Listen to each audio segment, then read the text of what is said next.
Hey sis, why isn't it finished? Why do I have to do your homework for you? That's why you're failing.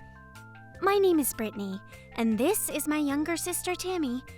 Tammy had a habit of ordering me around, and it can all be traced back to my parents. Just do as Tammy asks, Brittany. She's busy hanging out with her friends, okay? Yeah, unlike you, Tammy's outgoing and has many friends. Everyone loves her. Ever since we were small children, my parents would say that I was unfriendly and hated me. They would compare me to my sister, who they said was cute and lovely in anything she did, and coddled her. This caused Tammy to grow up feeling quite entitled. It would just get worse if I tried to resist, and even my language around my family became proper, and I always tried to avoid stepping on my parents' toes. Hey sis, I heard you got first place in the badminton tournament. Yes. Dad and Mom said we're going out for some Korean barbecue as a celebration. Oh, really? This was quite unusual. I normally tried to keep my distance from my family, but my parents offered to celebrate, so I went to a Korean barbecue restaurant with them that day. What a mistake. Is this all, sir? That should be enough. Here, Tammy, have some of this prime rib. Yum! Can I order more? May I have some meat as well? What are you talking about? Eat your veggies. You think you're all high and mighty with your skinny-ass body? Yeah, you're so proud of your skinny figure, aren't you? Well, I guess we'll just have to help you maintain your figure then. I ended up not even receiving a single slice of meat that night. So the celebration was just a front to be mean to me. I knew that crying and complaining wouldn't change my situation, so I accepted the reality. But my calm attitude must have fired them up even more. Why are you so late? You can't even follow a curfew! I'm only 2 minutes late, ma'am. If I remember correctly, Tammy was much later yesterday. Hey, don't you dare talk back to us! It was obvious that they were getting stricter by the day towards me. They continued to spoil Tammy, and I never understood the difference. But although I had a part-time job, I wasn't making enough money to live on my own with tuition and all. So all I could do was persevere. There were times when they left me behind to go on vacations or refused to buy me clothes and accessories. The discrimination persisted, so I avoided talking to my parents as much as possible. I need to buy a textbook for school. You don't need that, do you?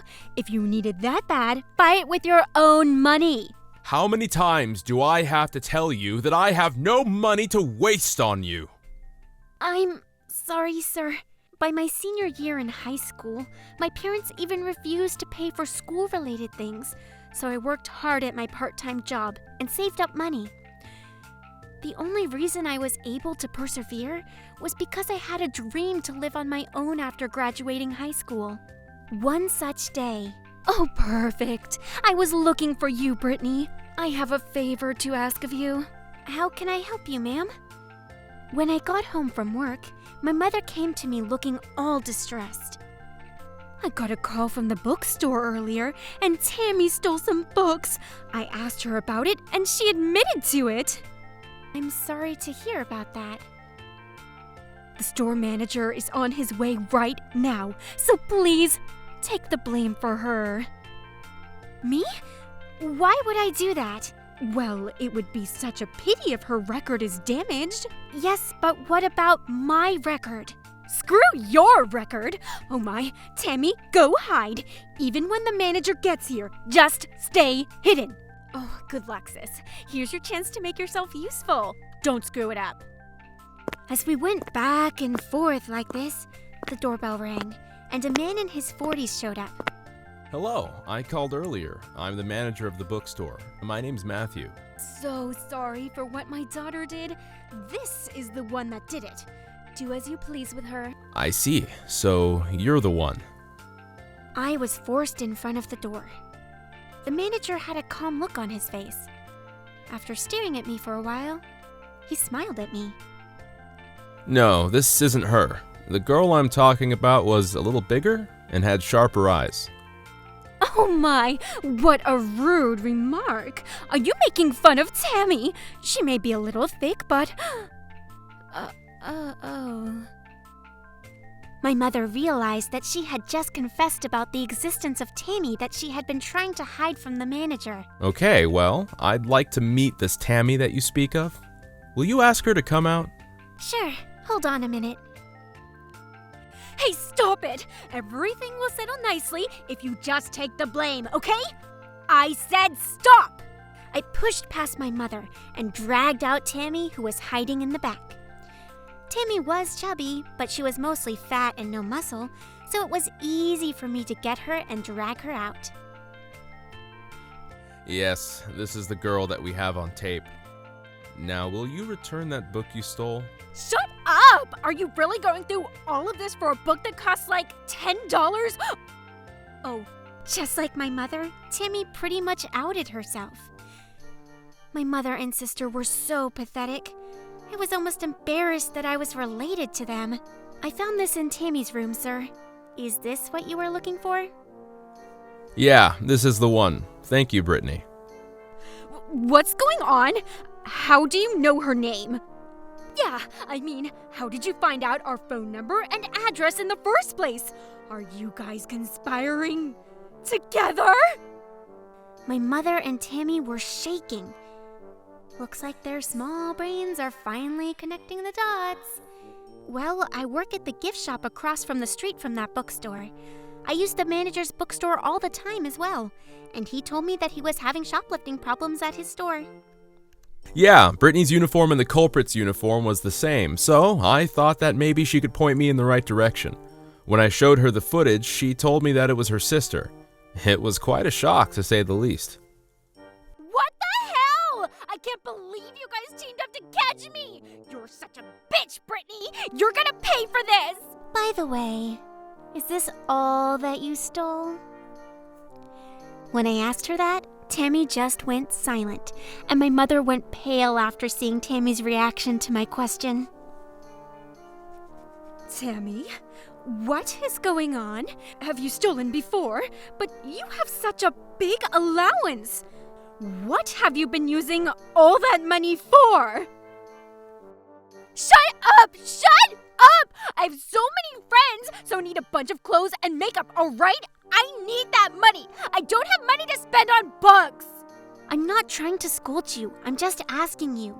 If you won't admit to it, I can just bring the items from your room. It's not just books that you are stealing. Expensive brand bags and accessories. I've noticed many things that there's no way you could afford. And that necklace of yours too, Mother. Don't just stand there. Say something. The necklace I was talking about was a necklace that my mother inherited from my grandmother, that she had practically been going crazy looking for. Timmy had stolen it and had been wearing it. What happened next? My mother and Tammy started fighting. For better or for worse, my father brought home his boss to join him for drinks after work, and things started getting out of hand real quick. We managed to calm my mother and Tammy down.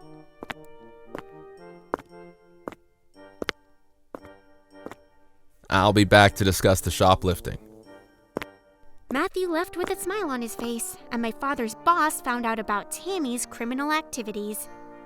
I lost my chance for promotion thanks to you. How do you plan to take responsibility for that? You aren't my daughter anymore! Get out of here! Oh, shut up! Both of you always say that I'm the only daughter you need! While the three were arguing, I grabbed a suitcase and started packing up my things. Hey, Brittany, where do you think you're going? Oh, Matthew said there's an open room in the apartment that he owns and that I could use it. So, everyone, farewell. No, stop! We're counting on you now! Show some gratitude! We raised you till now! It's time for you to pay us back! Go to hell, you piece of shit! After that, Matthew helped me find a job, and I was able to make enough money to live on my own. And I live on my own terms now. Oh, how I've longed for this day for almost 20 years! I plan to enjoy my life alone from now on.